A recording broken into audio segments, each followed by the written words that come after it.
ஆரம்பிச்சிட்டோம். இப்போ தீபாவளி ரெசிபீஸில் நான் முதல்ல செய்ய போகிறது காஜு கத்திலி தான் செய்ய போகிறேன்.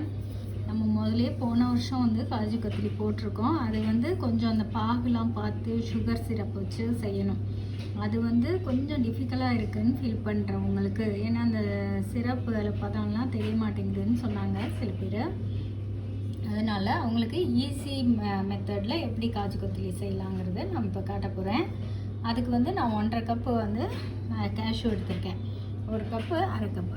ஸோ நான் முதல்ல 1 கப்பு போட்டு சின்ன மிக்சியில் நல்லா பவுடர் ஆக்கிக்க போகிறேன்.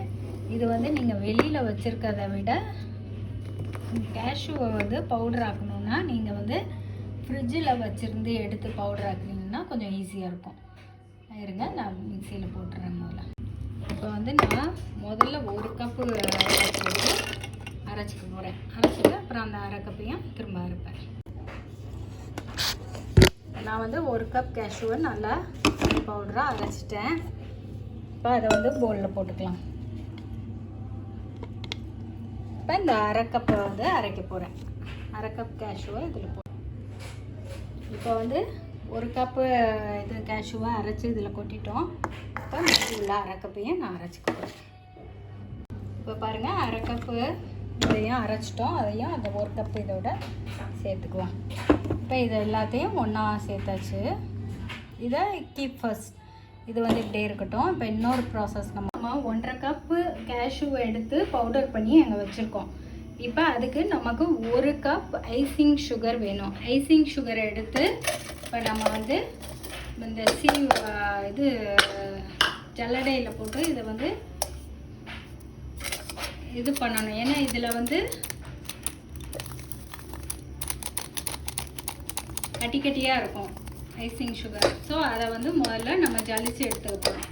ஜலிச்சுட்டு நான் காட்டுறேன். பாருங்கள், நம்ம 1 கப்பு வந்து ஐசிங் சுகரை நல்லா ஜலிச்சு வச்சுருக்கோம் ஒரு பேனில். இப்போ அதுலேயே 1/2 கப் வந்து மில்க் பவுடர் அதையும் சேர்த்துட்டோம். இப்போ இது ரெண்டுத்தையும் நம்ம இங்கே பாருங்கள், ஒரு சட்டியில் தண்ணி பாயில் பண்ணிட்டேன். அதை நல்லா கொதிக்க வச்சுட்டு நான் ஆஃப் பண்ணிட்டேன். இப்போ அது மேலே இந்த சட்டியை வச்சு நம்ம இப்போ வந்து இதை வந்து நல்லா கிண்ட போகிறோம். இப்போ வந்து நம்ம இந்த பேனில் வந்து சுகர், அதாவது ஐசிங் சுகரையும் மில்க் பவுடரையும் போட்டு இப்போ இதை வந்து நல்லா இதில் வச்சு வார்ம் பண்ணுறோம். டைரெக்டாக கூட பண்ணலாம். டைரெக்டாக பண்ணால் கருகி போயிடும். அதனால தான் நம்ம டபுள் பாயில் மெத்தடில் பண்ணுறோம். ஏன்னா இது வந்து சேஃப் மெத்தட். அதனால நம்ம இந்த மாதிரி இதில் பண்ணிக்கிறோம்.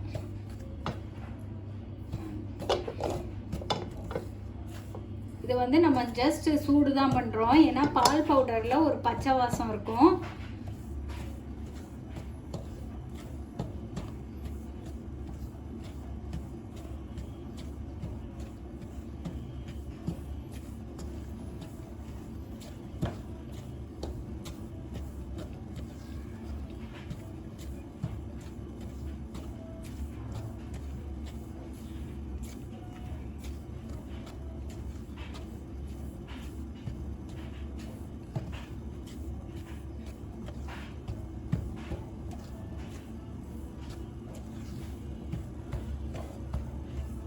ஓகே, போதும். இந்த அளவுக்கு இங்கே பாருங்கள், தொட்டு பார்த்தீங்கன்னா நல்லா சூடாக இருக்குது. அந்த அளவுக்கு போதும். நல்லா இது ரெண்டுத்தையும் மிக்ஸ் பண்ணி இது பண்ணியாச்சு. இப்போ பாருங்கள், நம்ம கேஷ்யூ பவுடர் வச்சுருக்கோம்ல, அதில் இந்த வார்ம் பண்ண icing sugar and milk powder எல்லாம் இது பண்ணோம்ல, வார்ம் பண்ணது எல்லாத்தையும் மிக்ஸ் பண்ணி நல்லா மிக்ஸ் பண்ணுறோம். இதிலே இப்போ வந்து கார்டமம் பவுடர், ஒரு 1/2 ஸ்பூன் கார்டமம் பவுடர் இதில் சேர்த்துக்கிறேன். எப்போதும் வீட்டில் அரைச்சி வைப்பேன். இது அரைச்சது வாங்கிட்டு வந்தேன், கார்டமம் பவுடர். அதை போட்டுக்கிறேன். அதையும் போட்டுட்டு இதை நல்லா மிக்ஸ் பண்ணிவிட்டு இப்போ நம்ம வந்து கையால் இதை நீட் பண்ணணும். இதெல்லாம் நல்லா மிக்ஸ் பண்ணியாச்சு ஒன்றோட ஒன்று. இப்போ கையால் நம்ம பிசையணும்.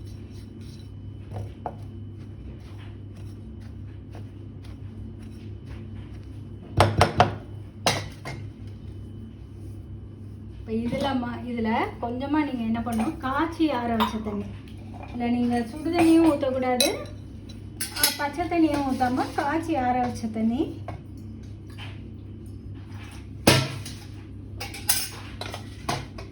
ஊற்றி இதை வந்து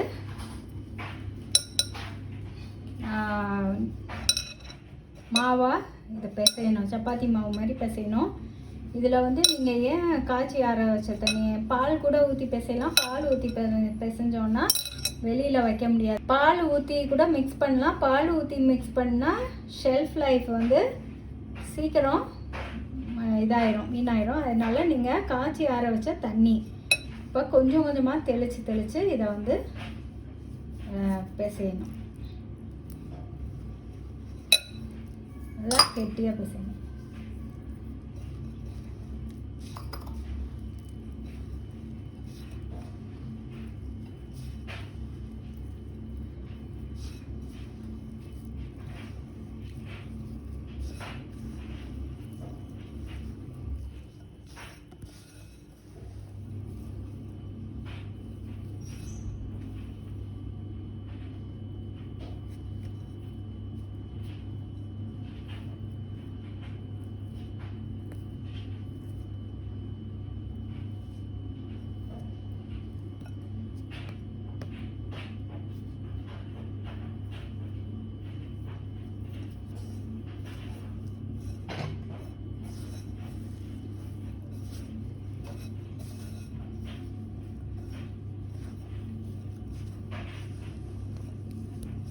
பாருங்கள், நான் கொஞ்சம் தான் தண்ணி தெளித்தேன், அதுலேயே நல்லா இப்போ கெட்டியாக ஒன்றா சேர்ந்து வர ஆரம்பிச்சிருச்சு.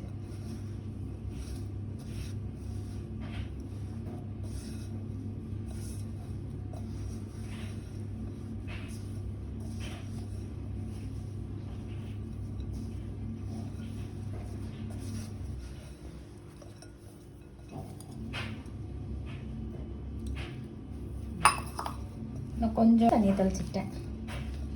இதுவே அது நேமாக நான் நினைக்கிறேன் போதும். இது போதும், இனிமேல் தண்ணி சேர்க்க தேவையில்லை. ரஃப்லி ஒரு 2 ஸ்பூன்ஸ் தான் எனக்கு தேவைப்படுச்சு.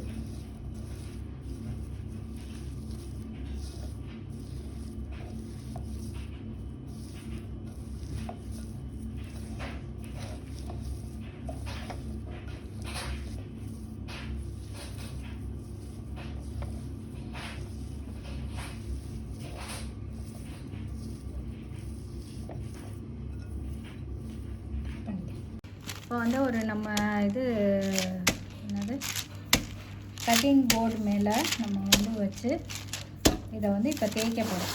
இப்படி வச்சுக்கிறேன், இப்படி வச்சு தேய்க்க போகிறோம் இந்த சைஸ்க்கு ஸ்கொயர் ஷேப்பில்.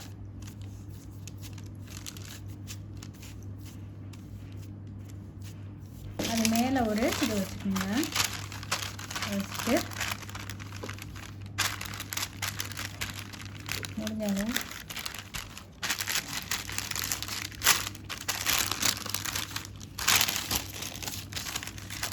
பண்ணிட்டு இப்போ வந்து இது ரோலிங் பின்னால் நம்ம ரோல் பண்ணிக்கலாம்.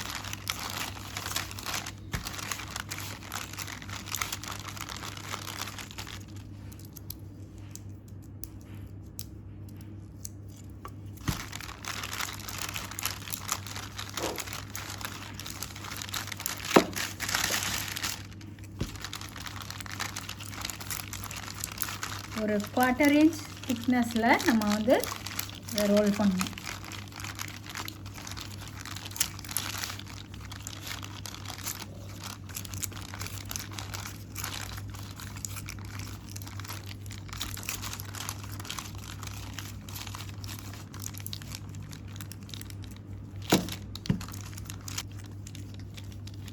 ஓகே, இப்போ வந்து ஓரளவு தேய்ச்சிட்டோம். இப்போ இதை வந்து கட் பண்ணலாம். இப்போ வந்து ஒரு நைஃப் வச்சு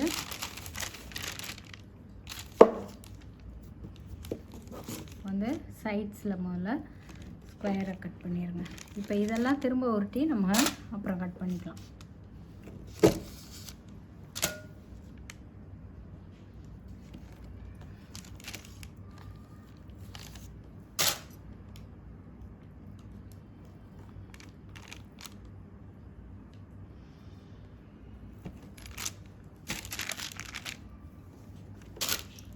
இப்போ இதை வந்து கட் பண்ண போகிறோம்.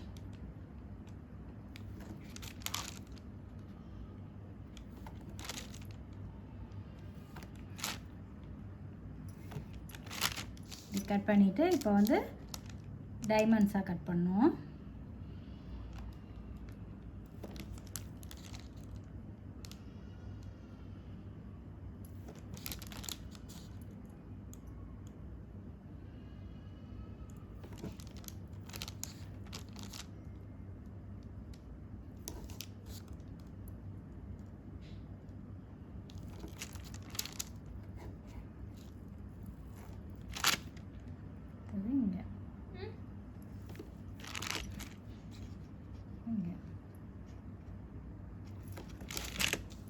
கட் பண்ணியிருக்கோம். இப்போ பாருங்கள், அன்ஈவனாக இருக்கிறதெல்லாம் எடுத்து திரும்ப நம்ம ரோல் பண்ணி கட் பண்ண வேண்டியதுதான்.